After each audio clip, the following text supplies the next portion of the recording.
वळत पुढच्या बातमीकडे मुंबईकरांसाठी महत्त्वाची बातमी आहे। मुंबईच्या तापमानात आठवडाभर चढउतार राहणार असल्याचा अंदाज आहे, कारण साप्ताहिक अंदाजानुसार तापमानात चढउतार राहील असं हवामान खात्यानं सांगितलंय।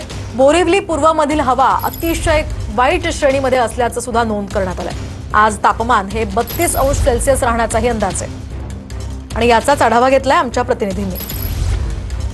गेल्या काही दिवसांपासून मुंबईमध्ये वातावरणात चढउतार पाहायला मिळत आहे। आज देखील मुंबईमध्ये वातावरण जे आहे ते त्यामध्ये चढउतार होत असताना पाहायला मिळते। काल कुलाबा वेधशाळेच्या अंदाजानुसार मुंबईमध्ये 33.7 अंश सेल्सिअस तापमानाची नोंद जी आहे ती झालेली आहे। त्याचसोबतच सांताक्रूज वेधशाळेच्या अंदाजानुसार 33.8 अंश सेल्सिअसची तापमानाची नोंद जी आहे ती नोंद झालेली आहे। परंतु मुंबईमध्ये गेले काही दिवस जो आहे तो तापमानात चढउतार होत असताना पाहायला मिळते।